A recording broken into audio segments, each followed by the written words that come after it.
Bonjour à toutes et à tous.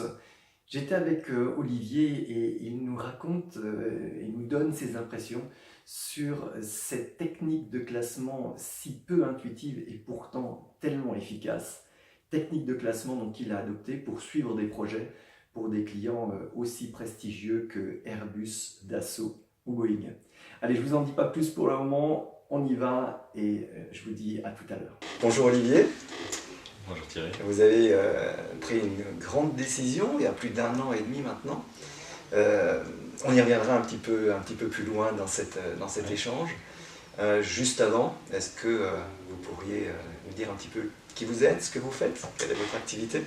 Oui, donc je suis on va dire responsable de programme sur des sujets d'innovation chez Zodiac Aerospace. J'ai 27 ans d'expérience dans le domaine de l'aéronautique. Et mon objectif aujourd'hui dans la société, c'est de développer des systèmes du futur. C'est-à-dire qu'aujourd'hui, on a des systèmes montés à bord d'avions, et c'est à partir d'expertise que j'ai pu acquérir pendant 25 ans, avec une équipe bien évidemment, comment proposer à un horizon 2020, voire 2025, des systèmes qui pourront être montés sur des avions Airbus, Boeing ou autres, et être compétitifs, bien évidemment, par rapport à nos concurrents américains. Très bien, donc un secteur de pointe. Secteur de pointe avec beaucoup d'activités, Oui, beaucoup de sollicitations, oui. d'où la demande d'avoir je dirais une aide ou des outils pour pouvoir travailler l'organisation. Voilà, c'est ça, donc l'organisation, la gestion du temps. Voilà. Et vous avez donc décidé d'entamer une démarche par rapport à cela.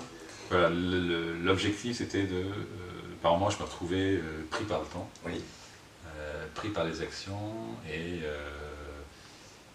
sous la vague. Voilà. Sous la vague, bon, il y a toujours des moments où on l'est, mais c'est comment, avec une organisation personnelle mieux adaptée, pouvoir gérer tous ces travaux qu'il y avait à réaliser. Et comment ne pas perdre de temps, comment ne pas oublier d'actions en cours et les faire en urgence à la fin. c'est ça. Et du coup, qu'est-ce qui vous a le plus aidé? Qu'est-ce qui vous a été le plus utile? Qu'est-ce qui vous a le plus marqué en fait dans cette nouvelle démarche, dans ce nouveau système d'organisation que vous avez découvert? Alors, plusieurs choses. Le premier qui n'est pas forcément facile à appréhender dès le départ, c'est de rentrer sur un sujet par thème plutôt que par activité.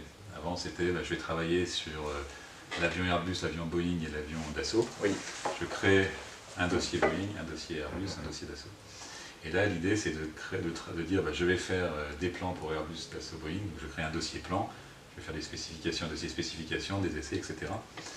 Donc cette entrée par thème, au départ, n'était pas forcément évidente, pour la bonne raison que pendant 25 ans, j'avais travaillé oui, plus par client, et oui, qu'il a fallu, dans un premier temps, en deviner l'intérêt, oui, avant de pouvoir mettre ça en œuvre. oui, oui. Ça, c'était la première chose. Alors, si vous voulez bien, pour ceux qui nous écoutent, effectivement, je vais reprendre juste un petit peu parce que, effectivement, c'est vraiment l'habitude qu'on a prise depuis très longtemps. C'est ce regroupement des informations liées à la destination ou à la provenance. Et là, vous voyez, on est dans un monde professionnel, on parle d'éléments liés à un programme qui est de pointe dans l'aéronautique, mais on va retrouver également ces problématiques chez nous à la maison où, effectivement, on va avoir un dossier peut-être voiture, c'est pas l'avion Airbus, hein, c'est notre voiture tout simplement, notre appartement. Dans ce dossier, on va aller retrouver l'assurance, le prêt, peut-être les actes de propriété. On va regrouper tous ces éléments en fonction justement de la destination. Et on se rend compte très vite, dans le monde professionnel et à la maison, que ce système de structuration de notre information pose problème pour soi déjà, en termes de gestion ensuite, mais également et surtout quand il s'agit de partager cette information. Donc là, vous avez du coup basculé en mode regroupement thématique, et non plus en regroupant cette information en fonction de la destination de la provenance. Ça, c'est vraiment un des gros points, parfois difficile à adopter parce qu'on n'en voit pas forcément au départ l'intérêt. On pense même que c'est impossible de fonctionner comme ça. Et quand on passe le pas, on se rend compte et on se libère en fait d'une multitude de problèmes, des problèmes d'ailleurs qu'on a rencontrés jusque-là. Donc ça, c'était vraiment le premier point. Voilà, surtout que les premières sessions ont été faites par l'équipe dans laquelle je travaille. Oui. Donc on était de mémoire 4 ou 5 à participer à ces sessions. Il a fallu aussi qu'on se mette d'accord sur quelle est la nouvelle organisation qu'on va mettre en place. Organisation de dossier, j'entends. Il y a eu des discussions intéressantes où il a fallu convaincre ou être convaincu.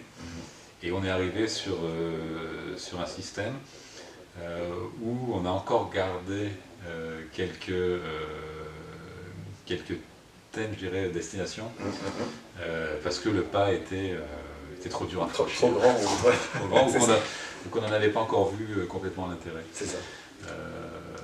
Peu à peu, on est en train de le faire évoluer. Alors une fois qu'il vit, c'est plus difficile de le faire évoluer. Il vaut mieux dès le départ essayer d'avoir le système le plus propre possible. Ceci étant, la vie est ce qu'elle est, et puis on travaille pour améliorer les choses. Donc voilà pour ce qui était l'organisation dossier.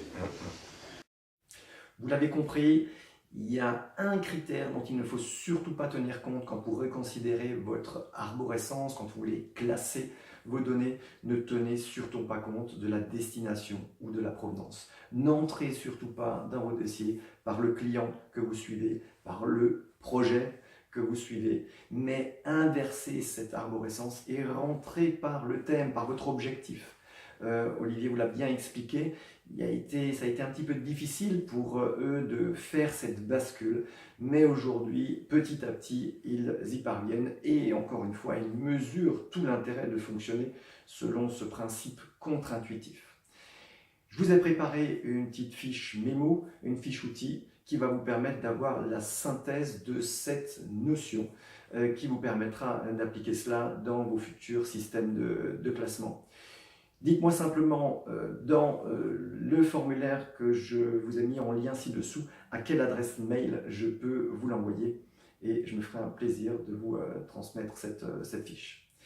Si vous avez aimé cette vidéo, cliquez sur j'aime et n'hésitez pas à vous abonner. Ça vous permettra d'être informé dès que la suite de cette interview sera diffusée. Je vous dis à très bientôt. Salut!